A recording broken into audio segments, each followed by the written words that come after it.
তো বন্ধুরা আবারও চলে এসেছি প্রতিদিনের মতো নতুন একটা একদম ছোট্ট সাধারণ রেসিপি নিয়ে। আজকে আমি পাট শাক দিয়ে আর চিংড়ি মাছ দিয়ে রান্না করব বন্ধুরা। আর এই চিংড়ি দিয়ে পাট শাক রান্না করলে খেতে কিন্তু দুর্দান্ত স্বাদ হয় বন্ধুরা। তো শাকগুলো আমি বেছে ধুয়ে পরিষ্কার করে একদম তোমাদের সঙ্গে দেখা করব বন্ধুরা। শাক তো আমি খুব সুন্দর করে বেছে ধুয়ে জল দিয়ে খুব সুন্দর করে ধুয়ে নিয়েছি। তো শাকটা একদম কচি কচি শাক। আমি আজকে একটু শাকটা হেঁসোতে ছোট ছোট করে টুকরো করে কেটে নিই। পাট শাকটা একটু ছোট ছোট করে কেটে নিয়েছি। এইভাবে একটু কেটে নিলে রান্না করতেও ভালো লাগবে, দেখেও ভালো লাগবে, আবার না কেটেও রান্না হয়। বেশ একটু চিংড়ি মাছ নিয়েছি। চিংড়ি মাছে এবার মশলা দেবো এক এক করে।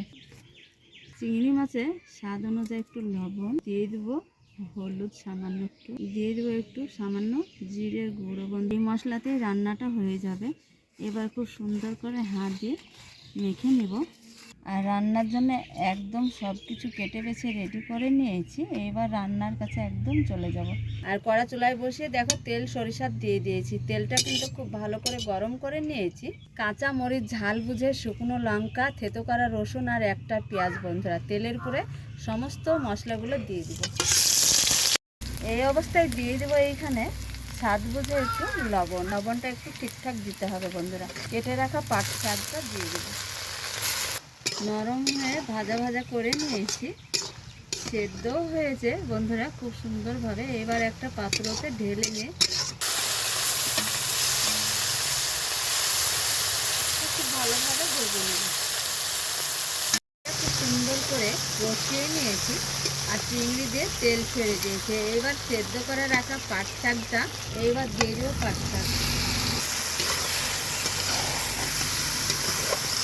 5 থেকে 6 মিনিট ধরে ঢাকা দিয়ে রান্না করে নিয়েছি।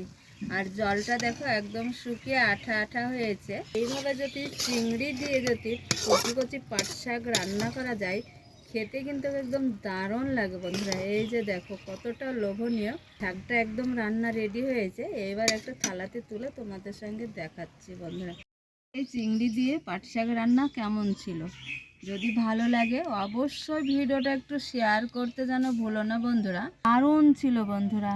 এই চিংড়ি পাট শাকটা খুব স্বাদ হয়েছে। একটু এই পাট শাক থাকতে তোমরা রান্না করে খেয়ে কমেন্ট করে জানাতে ভুলো না বন্ধুরা। আশা করছি আজকের রেসিপি খুব ভালো লাগবে। ভালো লাগলে লাইক কমেন্ট শেয়ার করতে যেন ভুলো না। পরবর্তী রেসিপি নিয়ে তোমাদের সঙ্গে দেখা হচ্ছে। আর আমার চ্যানেলে এত সহজ সিম্পল রেসিপি তোমাদের সঙ্গে শেয়ার করি বন্ধুরা। চ্যানেলটা সাবস্ক্রাইব করে তোমরা রেসিপিগুলো দেখে আসবে। রেসিপি শেষ করছি এই পর্যন্ত। যেখানেই থাকো ভালো থাকো, সুস্থ থাকো। তোমাদের টাটা।